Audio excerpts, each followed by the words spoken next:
Thank you very much. I want to take 15 minutes to talk about protecting real-time payments from fraud. And since I only have 15 minutes, I want to call out 5 lessons that we have learned that our teams implementing payment fraud prevention for real-time payments with customers all over the world. And before I come to those 5 lessons, let me quickly introduce you the customers that we have worked with to create those experiences. So it started all out with the UK faster payment systems in 2008, where we have first deployed our fraud prevention offering, IBM Safer Payments. And at that time, we were the only system that was protecting the UK faster payment transactions. So being the first means you learn the hard way what works and what doesn't work. We have also applied that knowledge and learned further lessons with other immediate and real-time payment transactions. For example, Kiwi is the dominant mobile immediate payment platform in Eastern Europe. And we have just deployed a year ago with the Australian new payment platform. So this is one type of application, one type of customers. These are the platforms. And the platforms are sort of the core of a payment system. And outside the core, either the platforms process themselves or in addition, processing companies do that. And we have been working with also customers in this application area. These are 2 major processors of SEPA instant payment transactions in Europe here, STED and CIPS. In the United States, we are working with FIS to protect Zelle transactions. And from that, we have learned our lessons how to prevent fraud from the view of a processor. And last not least, we have also been working with a number of retail banks all over the world. And with retail banks, typically our fraud prevention is multi-channel because we are not just involving real-time payments, but in particular, we are also looking at the channels on how they are initiated. So before I come to the 5 lessons, let me find 3 simple answers to one very complex question. And the complex question is, what's so hard about preventing fraud with real-time payments specifically? Well, 3 simple answers. 1, the low fee structure. Because if you look at cards, they have fees between 100 and 200 basis points. So being able to absorb fraud ranging from 5 to 10 basis points typically is not impossible. That would never be possible in a real-time payment system, which has to work with much, much lower fees. So by definition, you have to be a lot better. Also, at the same time, real-time payment transactions, even if the ISO 20022 format will deliver you lots of data fields, it doesn't really tell you what type of a transaction it is, unlike, for example, cards, where you have the merchant category code that tells you it's an ATM withdrawal, it's gas station or travel mobility or restaurants. So all this rich data you get in cards, the POS entry mode telling you something about the security level of how the transaction was ingested, and also physical information about the terminal, the ATM, merchant, and acquirer. But in my mind, or my experience, the hardest part is that you inherit the complexity of a peer-to-peer network. Because the card space, by comparison, is relatively easy. You have the issuing side and the merchant side, and basically, for practical purposes, money only goes one way. So it is very difficult for a criminal to hide the true nature of originator and beneficiary. In a peer-to-peer network, this is more complex, and when you have an originator and a beneficiary, a clever criminal can split up transactions and route them through different passes to the target. That technique is known as structuring and smurfing, and many criminals use this to disguise money laundering activities. And what our customers have experienced is that, especially when they're attacked by organized crime, which is organizations that are not after the 10,000s, which are after the millions, then they also have the challenge of disguising the true flow of money. So in a real-time payment network, which is peer-to-peer, the topology of the network allows them to do that. Okay, but now let me talk about the 5 lessons we have learned on what is working well to protect real-time payments. So the first one we call peer profiling, and it's an abbreviation for profiling behavior, historical behavior of originators and beneficiaries in a peer-to-peer network.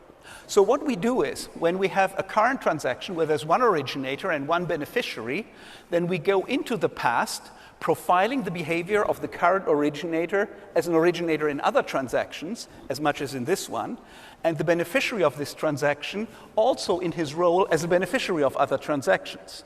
But we don't stop there. We also profile the current originator in his past role as a recipient of funds, as a beneficiary, and the current beneficiary as a sender of funds, as an originator. And that now allows us to reconstruct in real time the true flow of money. And if you're not able to reconstruct the true flow of money in real time, you will not be able to fight against any criminal activity which disguises these factors.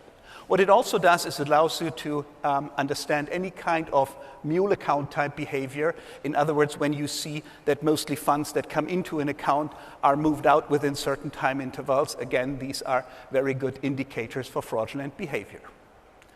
Number 2, cross-channel profiling. So the history in our industry is that we use separate fraud prevention systems in the various payment instruments. So we have a siloed architecture, and therefore we don't really are protected against certain types of fraud. So what some of our customers are seeing is, especially when they're attacked by organized crime, then that they don't use the same channel to funnel the money out of the bank as they use to attack. So only if you're able to follow the flow of the money throughout the various channels, you will be able to defend against that type of fraud. So what you need is, you need a 360-degree view of your customer's behavior. So you have to ingest all the transaction data and the non-financial data in one system to profile a full customer's behavior in real time.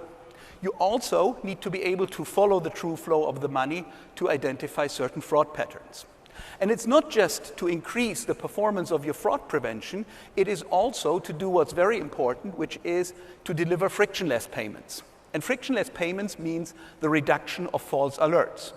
Let me give you an example. Assume you are a Canadian bank and you have a customer with a Canadian address.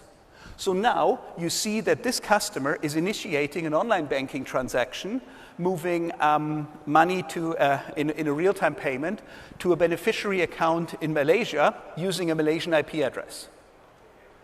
So who of you would authorize that transaction? Thank you, nobody. Nobody would authorize that transaction. It's high risk by definition. You would decline it. However, assume you are in a cross-channel profiling situation and you would be able to see that a few weeks ago, that customer has purchased an airline ticket with a price that wouldn't be a domestic or inter-American flight. It would be something international. Then you also find ATM withdrawals from Malaysian ATM. On the debit card, you find taxi invoices from Malaysia, acquired in Malaysia, restaurant bills. So this is almost impossible to fake. So you can be almost certain that this customer legitimately is in Malaysia. So now all of a sudden, the Malaysian IP address and the Malaysian beneficiary is not weird anymore, and you would probably authorize that transaction. And in this case, you would have avoided a false alert. And whenever you talk about customer satisfaction in banking, there is no easier way to not satisfy a customer than to decline a legitimate transaction. Number 3, additional data sources. Now, which additional data sources are useful depends very much on the application area. So this is different on whether you are a platform, a processor, or a retail bank. So let me use the example of a retail bank, because here very frequently we combine, or the data source we use mostly is the one from the direct channels. Because for most of our customers, the major channel from which real-time payments are initiated is the direct channel. And the direct channel is rich of data. So for example, we use device fingerprinting. If we use device fingerprinting and can you securely record which devices, for example, I am using to do financial transactions, and then we record that I've been using this device many times in the past, over the past 6 months, doing substantial financial transaction on it, nothing was ever reported as fraud, so it is very likely that this is my legitimate device. So certain fraud patterns are very unlikely to occur. So we find low-risk indicators. At the same time, we also use device identification to get high-risk indicators, for example, by device profiling. So if we find a device that has never been used before, and now all of a sudden you find that device being used with 12 otherwise unrelated accounts, then that's a high-risk indicator as it cannot be get better. So this is one example on how we use additional data sources. In online banking, we also use biometrics similarly to not identify devices, but the people using those devices. Lesson number 4, join the data science revolution. I think we all see with awe what immense progress is currently made in machine learning and artificial intelligence. And payment fraud prevention is a very natural application for machine learning, and it has been used there since a long time. Now, what is different now is that many of these algorithms and tools do not come from payment systems vendors, but they come from all kinds of vendors. Some come from the open source movement. R by now is the most dominant used statistical software package, completely open source. Google comes out with TensorFlow, Amazon, Facebook have their own AI, Microsoft, of course, IBM Watson. And our customers want to use that. And the data scientists they're going to hire have actually been growing up with these tools. And the problem now is that none of these tools has been made with the purpose to be used in payments processing. In other words, processing tens of thousands of transactions per second in 24/7 with typically 5.9 availability, because there was never the purpose for these kinds of tools. So we have, as IBM, we thought about how we can help our customers here, and what we have done is we have opened our payment fraud prevention platform so that we can ingest all the models that these tools are generating as a model, not as a code, not as an algorithm. So the benefit is we can take all the creativity that comes from these tools and techniques, but we run it inside a bulletproof environment with the performance and with the resilience it needs.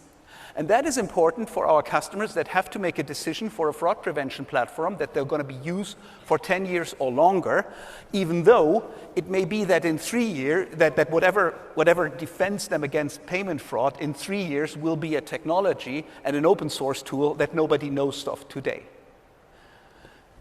Number 5, apply the principle of agile to modeling.